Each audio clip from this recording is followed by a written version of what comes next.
हिमाचल प्रदेश के मुख्यमंत्री श्री जयराम ठाकुर, जो कि आज बजट पे रिप्लाई कर रहे थे और इस समय कर रहे हैं, वो हिमाचल प्रदेश की जनता के आगे पूरी तरह जो है जो डॉक्यूमेंट प्रस्तुत किया विधानसभा से में और जो आज बोल रहे हैं वो पूरा झूठ का पलंदा है, पूरा झूठ और महाझूठ। जो हम कह रहे थे लगातार कि मुख्यमंत्री झूठ परोस रहे हैं और आज वो साबित हो गया।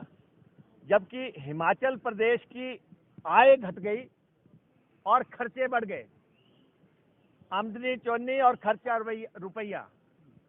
और मुख्यमंत्री जो कर्ज के बारे में पूरी तरह गुमराह कर रहे हैं प्रदेश को। प्रदेश में जो है 31 मार्च तक 70,000 करोड़ का कर्जा हो जाएगा और ये आधा अधूरा वो मान भी रहे हैं, लेकिन ये बात मानने को तैयार नहीं है कि जो केंद्र ने शर्त लगाई थी, हम 3% से ज़्यादा हमारा FRBM एक्ट जो है फिजिकल रिस्पॉन्सिबिलिटी का जो हमारा एक्ट है, 3% की लिमिट थी कर्जे को लेके। वो जो है इस दफा जो है इन्होंने जो प्रोजेक्शन दी है वो -4.98 की है, -4.98 की प्रोजेक्शन इन्होंने दे दी है। और जो ये 2025-26 तक प्रोजेक्शन दे दी है, ये -7.50 की दे दी। और अब ये विधानसभा में जो है इसको अप्रूवल के लिए लेके आएंगे। हम इनको कह रहे हैं कि अगर आपकी मैनेजमेंट ठीक है तो आप एक बात ये कहें कि हम FRBM एक्ट का संशोधन नहीं करेंगे। और क्योंकि केंद्र ने अभी जब बजट पेश किया, उन्होंने कहा 4% से ऊपर कोई स्टेट कर्जा नहीं लेगा, 4% से ऊपर। इनकी तो प्रोजेक्शन ही 4.98 पे है। और जो आगे इन्होंने दी है -6.53, अगले साल -6.88, -7.50, ये इन्होंने अपने आप लिख के दी है। इसका मतलब मुख्यमंत्री जो है कर्ज की सीमाएं पार कर रहे हैं और लगातार ये कह रहे हैं कि पिछले सालों में क्या हुआ।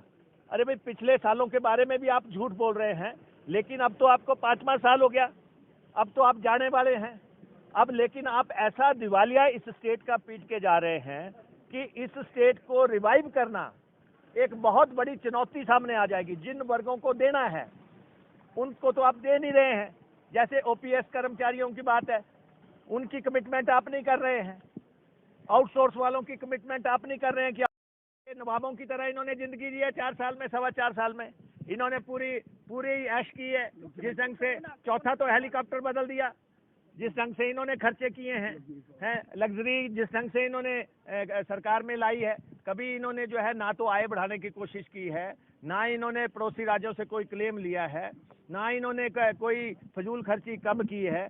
कोई भी ऐसा काम इन्होंने नहीं किया जिससे कि प्रदेश के रिसोर्सेज बढ़ सकते हैं। प्रदेश के रिसोर्सेज बढ़ाने के लिए शराब के जो ठेके नीलाम होने हैं, वह उसी से जो है 400-500 करोड़ की इनकम होनी है। वो जो है आप जो है चुपके बैकडोर एंट्री से जो है उनको रिन्यू करते जा रहे हैं 4 साल से। और इसी ढंग से जो हमारे पावर प्रोजेक्ट्स हैं उनको आप आय दिखा रहे हैं, उनसे कोई आय है नहीं। और जो आप इंडस्ट्री से आय दिखा रहे हैं, इंडस्ट्री से कोई आय है नहीं, कोई ऐसा इनकम का स्रोत नहीं है। सारे मैन्युफैक्चर कर दिए आंकड़े। और मैं आपको ये भी बताना चाहता हूँ, 14वें वित्त आयोग के इसमें भारतीय जनता पार्टी की सरकार थी, इन्होंने ऐसा डॉक्यूमेंट पेश किया हमारे जो वित्त आयोग के समक्ष, उससे भारी भरकम नुकसान हुआ, जिसको कि कांग्रेस के समय में बहुत बड़ा नुकसान जो है हम झेलते रहे। 15वें वित्त आयोग का अवार्ड जो है बहुत बड़ा अवार्ड है, क्योंकि उसका डॉक्यूमेंट कांग्रेस ने तैयार किया था। और मुख्यमंत्री जी को हम कहते हैं दोनों अवार्ड जो है वो सामने रखे। 14वें वित्त आयोग ने क्या दिया प्रदेश को, 15वें वित्त आयोग ने क्या दिया, 15वें वित्त आयोग से अभी तक आपको क्या क्या मिला। और अगर आप कहते हैं कि नहीं मिला तो इसका मतलब केंद्र की सरकार आपसे भेदभाव कर रही है। अगर मिला है 15वें वित्त आयोग की रिकमेंडेशन के मुताबिक, तो फिर आप कर्जे क्यों उठा रहे हैं। तो जो है 15वां वित्त आयोग जो है उसकी जो मदद से ये सरकार चलनी चाहिए थी, कर्जे से नहीं चलनी चाहिए थी।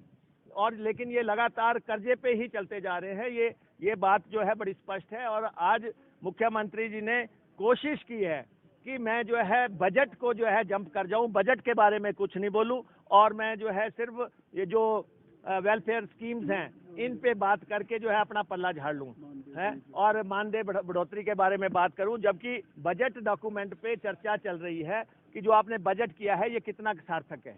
आप संशोधन क्यों ला रहे हैं? आप अगर संशोधन ला रहे हैं हिमाचल प्रदेश विधानसभा में, विधानसभा का उस पर ठप्पा लगाना चाह रहे हैं। पिछली बार लाए थे तो कहा था ये वन टाइम है, उसमें कहा था अगली बार नहीं लेके आएंगे, है कोरोना है, लेकिन इस बार फिर ले आए, जबकि सेंटर ने जो निर्धारित किया है उससे भी आगे जा रहे हैं। तो ये लगातार जो है सिर्फ कर्जा लेके काम चलाने की बात है। प्रधानमंत्री जी का धन्यवाद कर रहे हैं जिन्होंने इस स्टेट को फूटी कौड़ी नहीं दी। कितनी बार वो आए यहाँ पे, प्रदेश में आए, खर्चे हुए, अरबों रुपए के खर्चे हुए, लेकिन प्रदेश को मिला कुछ नहीं, और बार बार जो है बजट पेश करते इसमें उनका धन्यवाद कर रहे हैं। तो ये स्थितियां जो एक्सेप्टेबल नहीं है हमारे से। 8.3 ग्रोथ रेट भी कह रहे हैं कि फलां स्टेट ने जो है, दूसरी स्टेट ने इतना लिखा तो हमने भी लिख दिया। अरे भाई, किसी ने लिखा तो आप भी वही लिख देंगे। आपने क्या चमत्कार किया? आपने प्रदेश में क्या ऐसा गुणात्मक बदलाव कर दिया जो कि आपको लगता है कि इस वजह से आपकी ग्रोथ रेट बढ़ जाएगी? कोई ग्रोथ रेट बढ़ने का ना कोई फार्मूला दिया जा रहा है, ना किसी योजना का कोई स्थायी हल दिया जा रहा है, और मुख्यमंत्री सिर्फ इस बात पे आ रहे हैं कि जी 2018 में इतना कर्जा था। आज हम ये स्पष्ट है कि जब जयराम इस सरकार से हटेंगे डबल कर्जा हो जाएगा और हिमाचल प्रदेश जो है 85,000 करोड़ पे जाएगा। देखिए, मुख्यमंत्री ने अंदर